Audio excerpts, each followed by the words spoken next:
अगर बुढ़ापे में इज्जत और चैन चाहिए तो ये 3 चीजें आज नहीं रखी तो बहुत पछताओगे। प्यारे भक्तों, जरा मन लगाकर सुनिए। बुढ़ापा कोई एक दिन में नहीं आता, लेकिन बुढ़ापे का दुख जवानी की छोटी छोटी गलतियों से जन्म लेता है। शास्त्र कहते हैं जिसने समय रहते ये 3 चीजें अपने पास नहीं रखी, उसके जीवन में न सम्मान टिकता है, न सुख और न ही अपनों का सहारा। आज वही व्यक्ति जिसकी जवानी में सब इज्जत करते थे, बुढ़ापे में एक कोने में चुप बैठा रह जाता है। अब आगे जो मैं बताने जा रहा हूं वो कोई कहानी नहीं, बल्कि जीवन का ऐसा सत्य है जिसे जिसने भी अपनाया उसका बुढ़ापा आशीर्वाद बन गया। तो मन को शांत करके सुनिए, क्योंकि ये 3 चीजें आज संभाल ली तो बुढ़ापे में सम्मान, सुख और शांति तीनों आपके कदम चूमेंगे। तो प्रेम से बोलिए जय श्री कृष्णा। और इस पावन कथा को अंत तक ध्यान से सुनिए। गांव का नाम था देवपुर। कच्ची गलियां, पीपल की घनी छांव और चौपाल पर बैठते हुए लोग, जिनकी बातों में भी मिट्टी की सौंधी महक होती थी। उन दिनों न घड़ी की इतनी हड़बड़ी थी, न मोबाइल की खनक, फिर भी इंसान की सबसे बड़ी दौड़ वही थी, इज्जत की दौड़। देवपुर में एक बुजुर्ग रहते थे, धनीराम सेठ नाम से सेठ थे, पर अब सेठ सिर्फ पुरानी यादों में रह गया था। जवानी में उनका व्यापार दूर दूर तक चलता था। बैलगाड़ियों में अनाज, कपड़ा, गुड़ सब कुछ आता जाता। लोग सलाम करते, चौपाल पर कुर्सी उनके लिए खाली रखी जाती। पर समय ने पलटा खाया। अब उनकी कमर झुक गई थी, आंखें कमजोर, और घर में बहू बेटे की अपनी अपनी खींचतान। धनीराम सेठ के पास धन तो बचा था, मगर चेहरे पर चैन नहीं बचा था। घर में बैठे बैठे उन्हें लगता जैसे उनकी आवाज अब दीवारों से टकराकर लौट आती है, किसी के दिल तक पहुंचती ही नहीं। एक शाम की बात है, ठंडी हवा चल रही थी। पीपल के नीचे चौपाल पर गांव के बुजुर्ग जमा थे। वहां गिरधारी पंडित भी थे, जिनकी उम्र तो धनीराम सेठ से भी ज्यादा थी, मगर चेहरे पर ऐसी चमक जैसे अंदर कोई दीपक जलता हो। गांव के बच्चे भी उनकी गोद में बैठ जाते, बहुएं भी आदर से पानी रख जाती, और जवान भी उनके सामने ऊंची आवाज में बात नहीं करते। धनीराम सेठ ने मन ही मन एक टीस महसूस की। उन्हें लगा ये पंडित जी मेरे जितने ही बूढ़े हैं, फिर इन्हें इतना सम्मान क्यों, और मुझे मेरे अपने घर में ही कोई पूछता नहीं। धनीराम सेठ ने उसी वक्त पंडित जी से कहा, पंडित जी एक बात बताइए, बुढ़ापे में आदमी को सुख और सम्मान दोनों कैसे मिलता है? मैं तो सब कुछ कमाकर भी खाली रह गया। गिरधारी पंडित ने धनीराम की ओर देखा। उनकी आंखों में तंज नहीं था, बस अनुभव था।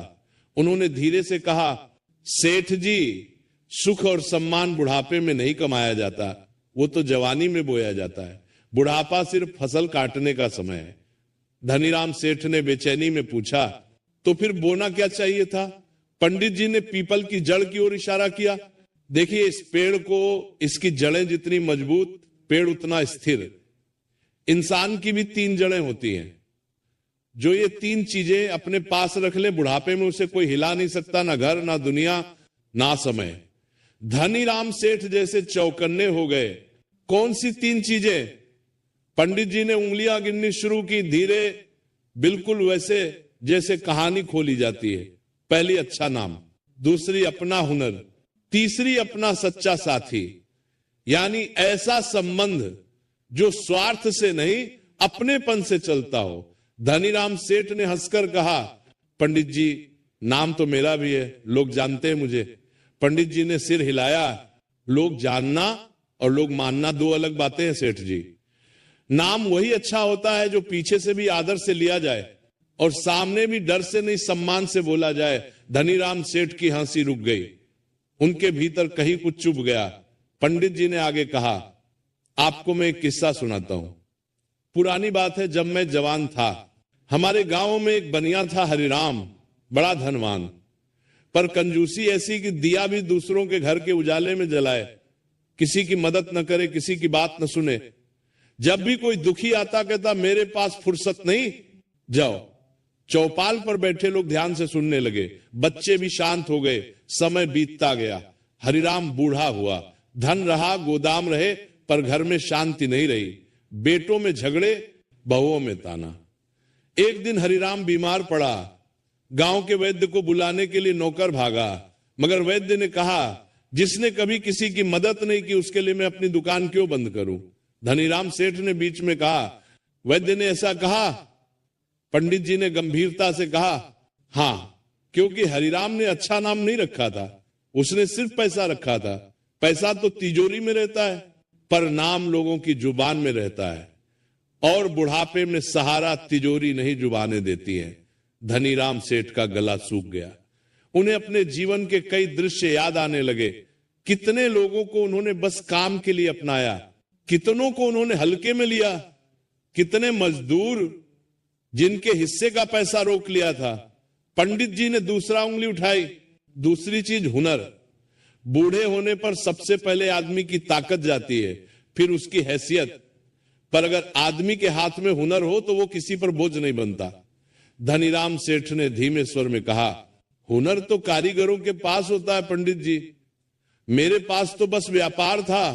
पंडित जी मुस्कुराए, व्यापार भी हुनर है। सेठ जी, अगर आपने दूसरों को भी सिखाया हो, आपने अपने बेटों को सिखाया या बस डराया?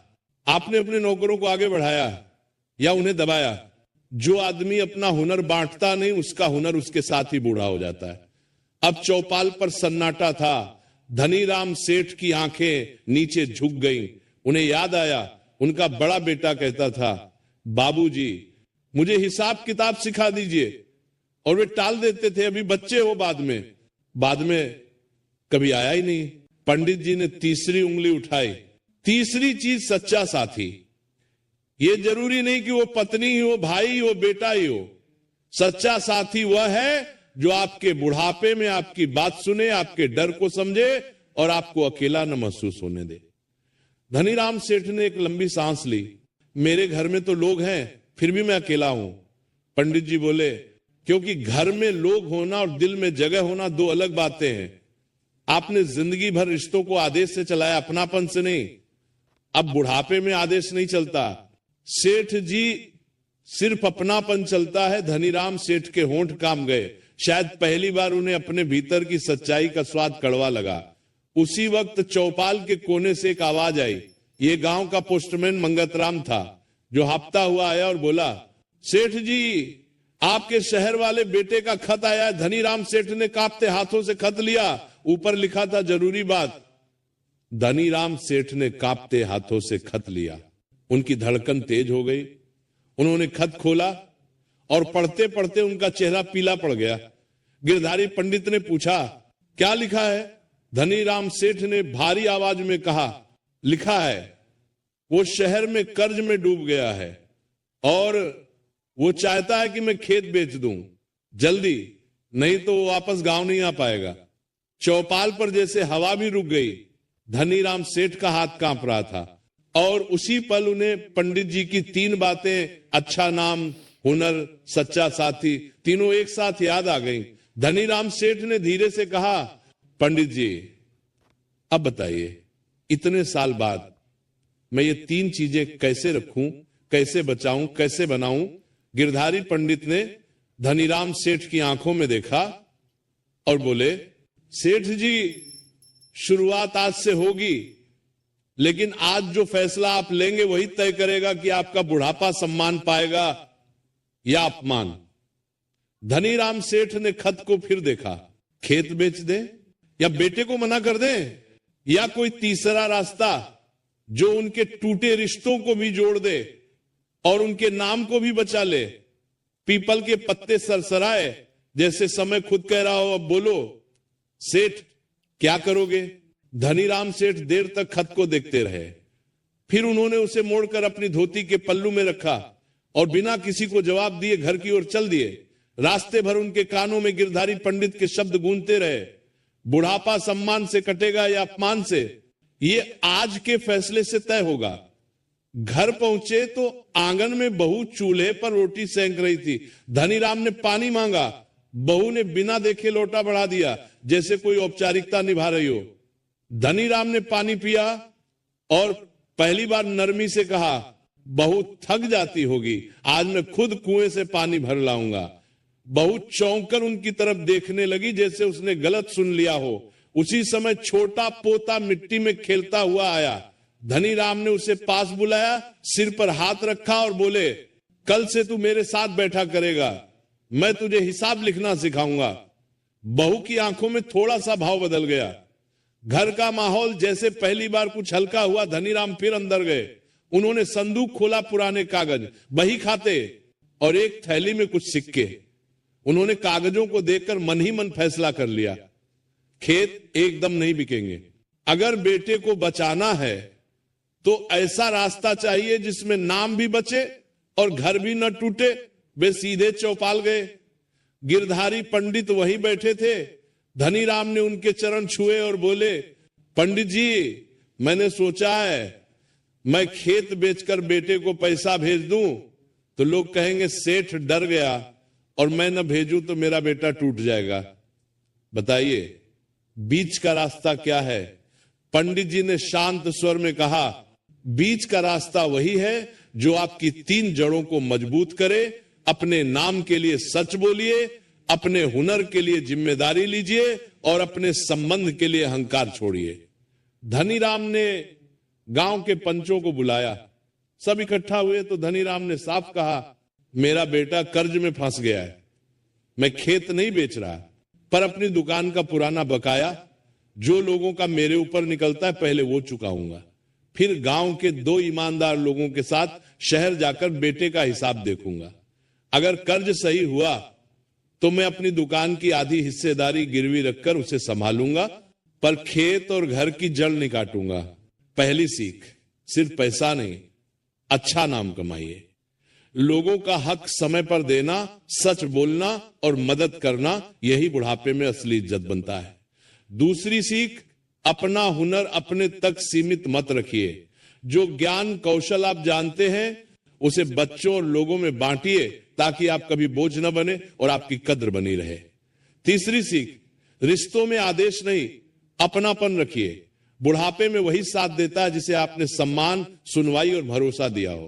प्रिय दर्शक बंधु, कथा समाप्त होने से पहले मैं आपसे सिर्फ इतना ही कहना चाहता हूं, आपके एक छोटे से क्लिक में किसी की जिंदगी बदलने की ताकत छुपी है।